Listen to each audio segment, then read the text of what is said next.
Hello friends, welcome to aari and craft work. நான் உங்களுக்கு இன்றைக்கி என்ன சொல்லித்தர போகிறேன்னா, எம்ப்ராய்டரி ஸ்டிச்சில் ஸ்ட்ரைன் ஸ்டிச் தான் சொல்லித்தர போகிறேன். இதில் 2 டைப் இன்றைக்கி பார்க்க போகிறோம். வாங்க இது எப்படி போடலான்னு பார்க்கலாம். அதுக்கு முன்னாடி எனக்கு சேனல் சப்ஸ்கிரைப் பண்ணாதவங்க சப்ஸ்கிரைப் பண்ணுங்கள். இந்த வீடியோக்கு ஒரு லைக் கொடுங்க. தேவையான மெட்டீரியல் என்னென்னா, needle and thread. Embroidery thread உங்களுக்கு தெரியும். நான் இது 3 ஸ்டாண்ட் எடுத்திருக்கேன். கோகோமோர் இது 6 ஸ்டாண்டாக வரும். அதுக்கேற்றப்ப நீடில் நீங்கள் செலக்ட் பண்ணி ஒர்க் பண்ணணும். நாட் பாருங்கள், ஒரு சைடு மட்டும்தான் நான் போட்டிருக்கேன். தெரியுதா உங்களுக்கு? இந்த மாதிரி நீங்கள் போல, இல்லைன்னா 2 டபுள் த்ரெட்டை ஈவனாக எடுத்தோம் நீங்கள் நாட் போட்டும் பண்ணலாம். வாங்க இது எப்படி பண்ணலான்னு பார்க்கலாம். ஃபஸ்ட்டு ஒரு லைன் போட்டுக்குங்க. லைன் போட்டுட்டு இப்போது இந்த இடத்துல நான் ஸ்டார்ட் பண்ணுறேன் பாருங்கள். ஸ்டார்ட் பண்ணும் போது எந்த இடத்துல நான் ஸ்டார்ட் பண்ணேன்னா அந்த இடத்துல த்ரெட்டை லைட்டாக கொஞ்சம் மேலே பிடிச்சிக்குங்க. பிடிச்சிக்கிட்டு இப்போ எந்த இடத்துல நான் ஸ்டார்ட் பண்ணேன்னா அதே இடத்துல திரும்பவும் நீடில் கீழே குத்தி எடுக்கணும். பாருங்கள், இப்படி எடுக்கும்போது ஒரு லூப் ஃபார்ம் ஆகும்.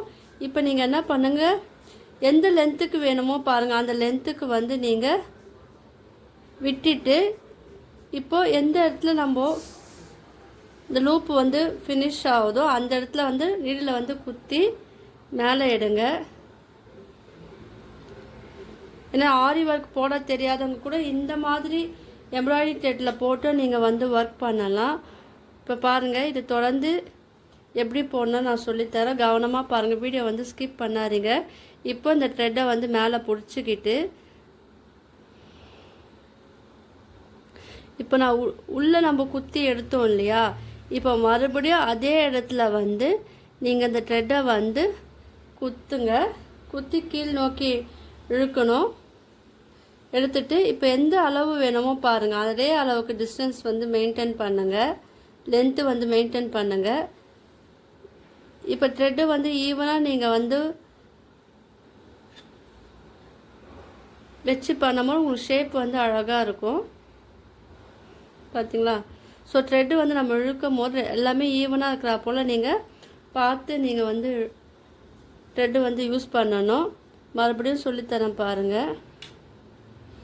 இப்போ எந்த அளவுக்கு வேணுமோ பாருங்கள், அந்த அளவுக்கு இந்த லூப்பை பிடிச்சிக்குங்க. பிடிச்சிக்கிட்டு இந்த டிஸ்டன்ஸ் இது போதும்னா இதோடு ஸ்டாப் பண்ணிக்கோங்க. இல்லை இன்னும் கொஞ்சம் உங்களுக்கு பெருசாக வேணும்னா நீங்கள் அதுக்கேற்றாப்பில் நீங்கள் இந்த ஸ்டிச் நீங்கள் போடணும். நம்ம லைன் போட்டோம் இல்லையா, ஸ்டார்டிங் எங்கே ஆரம்பித்தோமோ அதே இடத்துல தான் நீங்கள் இது ஸ்டார்ட் பண்ணணும். பாருங்கள், நான் இது எனக்கு இந்த ஸ்டிச்சு போதும்னா அந்த லென்த்துக்கு நீங்கள் கம்மியாக இழுத்துக்குங்க.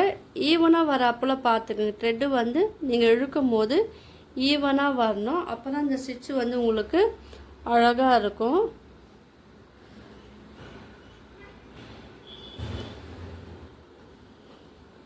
இதில் 2 டைப் பார்க்கலாம் இன்றைக்கி.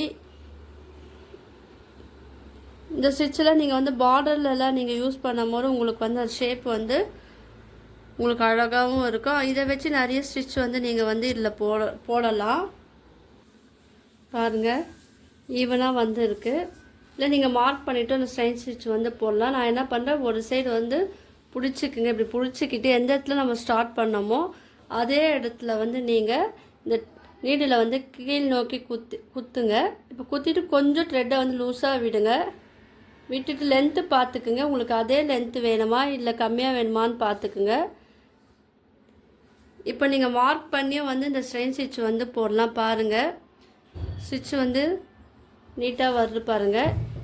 நீங்கள் பிடிக்காமல் விட்டிங்கன்னா உங்களுக்கு அந்த ஷேப் மாறும். அதனால் நீங்கள் பிடிச்சிக்கிட்டு போடும்போது அது பார்க்கறதுக்கு அழகாக இருக்கும். நான் இப்போ பாருங்கள், ஒரு த்ரெட்டை மட்டும் நான் பிடிச்சிக்கிட்டு இந்த ஃபிங்கரால் லைட்டாக பிடிச்சிக்கிட்டு நம்ம எந்த இடத்துல ஸ்டார்ட் பண்ணோமோ, ஒரு ஸ்டிச் முடியும் போது ஸ்டார்ட் பண்ணலாம் அந்த இடத்துல நீடில் மறுபடியும் குத்தி எடுங்க. இப்போ இந்த லென்த்து போதும்னா அந்த லென்த்துக்கு மட்டும் நீங்கள் த்ரெட்டை விட்டுட்டு இப்போ என்ன பண்ணணுன்னா நீங்கள் நீடில் கீழ் நோக்கி மேலே குத்தி எடுக்கணும். இந்த மாதிரி தான் இந்த ஸ்டிச் போடணும். நான் இது ஃபினிஷ் பண்ணிவிட்டு காமிக்கிறேன். அடுத்தது டைப் 2 வந்து எப்படி போடலாம் நான் சொல்லித்தரேன். வீடியோவை யாரும் ஸ்கிப் பண்ணாதீங்க. இந்த ஸ்டிச் வந்து ஃபினிஷ் பண்ணும் போது நான் எப்படின்னு சொல்லித்தரேன். இது பாருங்கள், நீங்கள் இது ப்ராக்டிஸ் பண்ணால் மட்டும்தான் உங்களுக்கு இந்த ஸ்டிச்செல்லாம் வரும். ஆரி போட தெரியாதவங்க கூட இந்த மாதிரி எம்ப்ராய்டிங் த்ரெட்டில் வந்து நீங்கள் போடும்போது அதுவும் பார்க்கறதுக்கு அழகாக இருக்கும். உங்களுக்கு என்ன க்ரியேட்டிவிட்டி தோணுதோ அதை வந்து நீங்கள் ஒரு டிசைனாக வரைஞ்சி அதில் வந்து இந்த ஸ்டிச்சு வந்து நீங்கள் போடும்போது அதுவும் பார்க்கறதுக்கு அழகாக இருக்கும். ஸோ நம்ம ப்ளவுஸில் ஆரி ஒர்க்கும் பண்ணலாம், எம்ப்ராய்டிங் ஸ்டிச்சும் பண்ணலாம், ஆரி வித் ஃபேப்ரிக் பெயிண்டிங் டிசைனும் பண்ணலாம், ரோச்சஸ் டிசைனும் பண்ணலாம். ஸோ நான் எல்லாமே வந்து ரிலேட்டடான வீடியோவாக நான் வந்து உங்களுக்கு எல்லாருக்கும் நான் அப்லோட் பண்ணுறேன். ஸோ இதுக்கு என்னுடைய சேனலை வந்து சப்ஸ்கிரைப் பண்ணாதவங்க பண்ணுங்கள். என்னுடைய வீடியோவை தொடர்ந்து பாருங்கள், உங்களுக்கு எல்லாருக்கும் யூஸ்ஃபுல்லான வீடியோவாக தான் இருக்கும். இப்போ இது ஃபினிஷிங் மட்டும் நான் எப்படி இருக்கும்னு நான் சொல்லித்தரேன், கவனமாக பாருங்கள். இப்போ பாருங்கள், இது ஃபினிஷிங் எப்படி பண்ணணும். லாஸ்ட்டில் எண்டிங் வரும் இல்லையா, அப்போது இந்த லூப்புக்கு வெளியே வந்து பக்கத்துலேயே த்ரெட்டை வந்து குத்தி கீழே எடுத்துட்டு நம்ம நார்மலாக ஸ்டிச்சிங் நாட் போடுவோம் இல்லையா கிளாத்தில், அதே போல் நாட் போட்டு இது ஃபினிஷ் பண்ணிவிடுங்க.